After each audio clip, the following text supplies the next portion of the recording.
Bueno, estamos acá en un nuevo video de clases de historia, o pequeñas pastillitas de clase de historia. En este caso de historia argentina del siglo XX, en un periodo crucial para la historia de nuestro país, que es ni más ni menos que los primeros gobiernos peronistas. Esto está basado, ¿sí? Es un resumen que yo ahora paso a comentarles, de dos textos. Uno es el de Basualdo, que ya les digo el título, si mal no recuerdo, era, acá lo tengo anotado,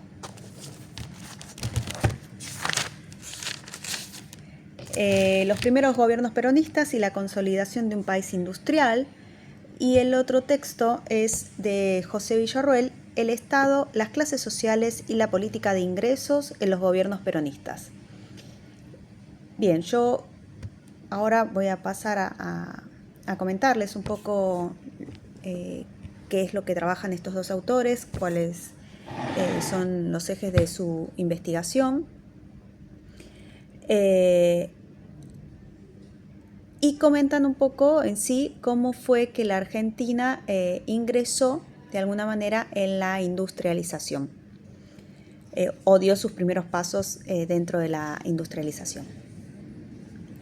Bien, estos primeros gobiernos peronistas están ubicados entre 1945 y 1955, y eso es para que tengan en cuenta la ubicación temporal, ¿sí? En el caso de Basualdo, nos propone, tiene algunos ítems y también tiene su propia hipótesis, ¿no?, de trabajo.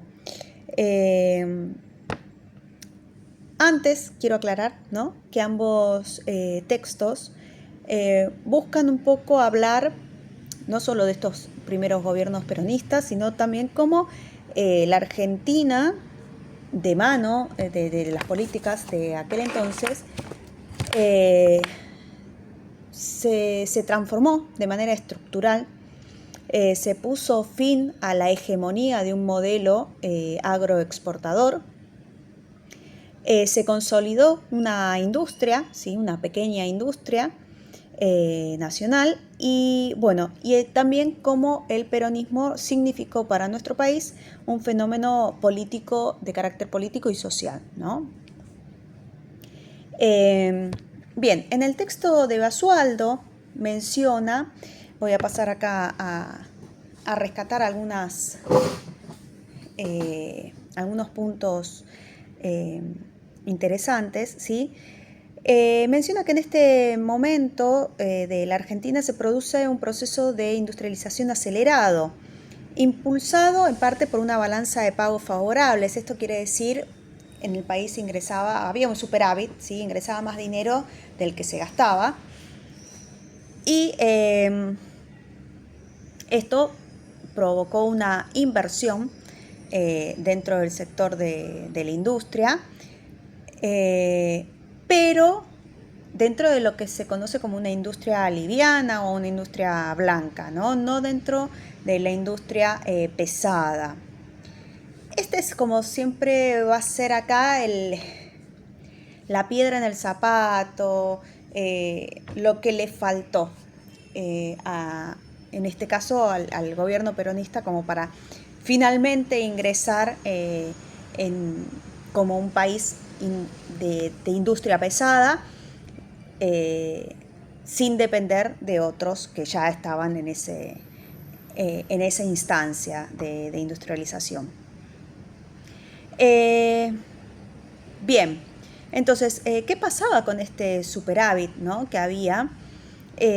No solo favoreció el desarrollo de la industria, sino que también se produjo una redistribución de ese ingreso a las masas, ¿no?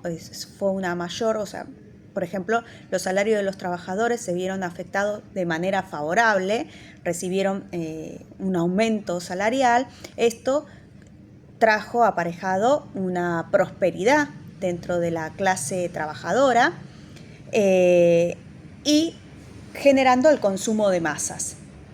De repente había toda una clase de trabajadores que se encontraban en una mejor posición económica y empezaban a acceder a otros bienes de uso y de consumo, incluso hasta algunos bienes de lujo, como puede ser un auto, ¿no? Un auto es un bien de lujo, no es una necesidad, excepto que uno trabaje con el auto, pero si no, es un bien de lujo. Entonces, bueno, de repente había todo un sector, una gran masa de la población que era trabajadora, que había mejorado su calidad de vida.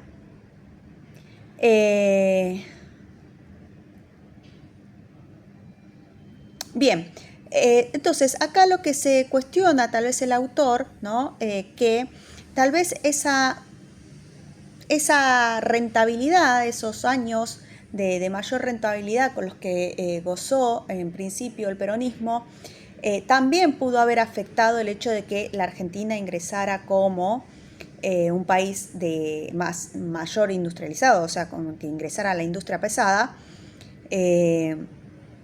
tal vez porque esa rentabilidad que tenía no fue dirigida a fomentar esa industria, sino que fue pensada en principio para las masas, ¿sí? O sea, una redistribución de ingresos para ese sector de la población y propiciar el consumo de ese sector de la población, de una industria que ya estaba instalada, liviana, en vez de incentivar a que los capitales invirtieran en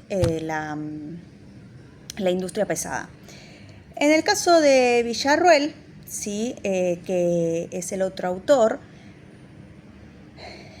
que el texto se llama El Estado, las clases sociales y la política de ingresos en los gobiernos peronistas,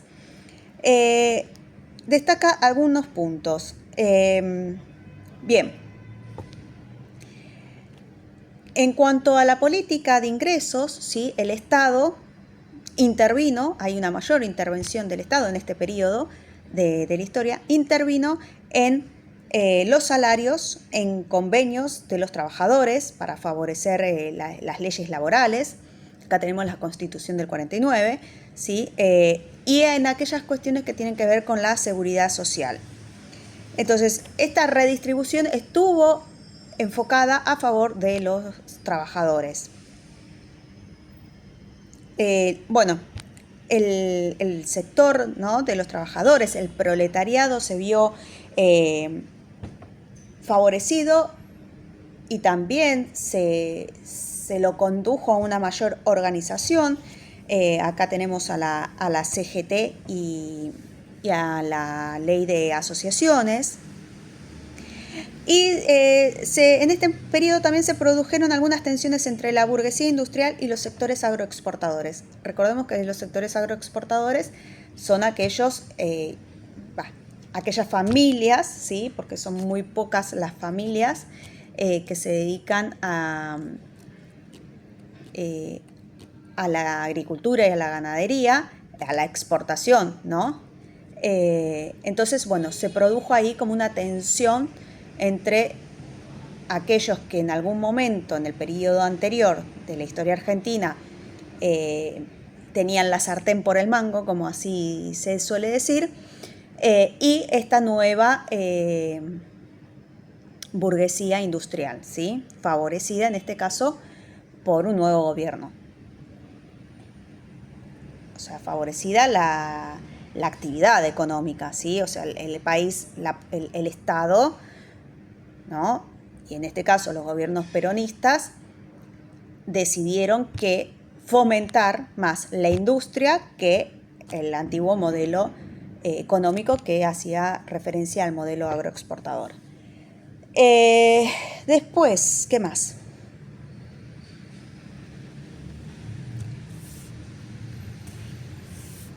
Bueno, habla, ¿no? También de la conflictividad y la dinámica entre los distintos sectores. Y también menciona, ¿no? El impacto de las políticas de inversión.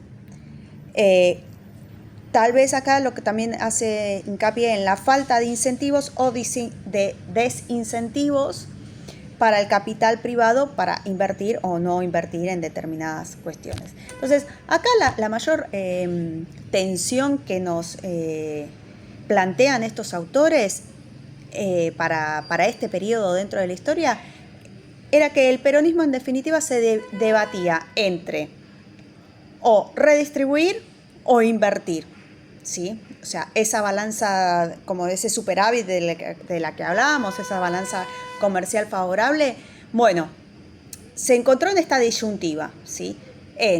Bueno, ¿qué hago? ¿Redistribuyo este saldo a favor entre los trabajadores o lo utilizo para reinvertirlo en una industria más compleja, pesada, que a futuro me pueda llegar a traer mayor cantidad de capitales? Aparentemente no, lo que pasó es que se optó por la primera opción, redistribuir este saldo a favor entre los trabajadores. No se optó por incentivar una industria más pesada. O sea, dijeron, bueno, seguimos teniendo parte de nuestro modelo agroexportador, porque no es que se dejó de exportar granos, cereales y carnes, ¿sí? Y además ahora tenemos esta industria pequeña que nos ayuda para lo que es el consumo interno, etc. Va a seguir la Argentina dependiendo de esa industria pesada, porque acá no se desarrolló, entonces va a depender de otros países, porque va a tener que comprársela a otros países para las cosas que se necesiten, incluso dentro del modelo agroexportador como del modelo también de industria liviana. En definitiva, viene a ser como un gran resumen de este periodo trabajado por estos dos autores, Basualdo y Villarroel. Seguimos en el próximo video.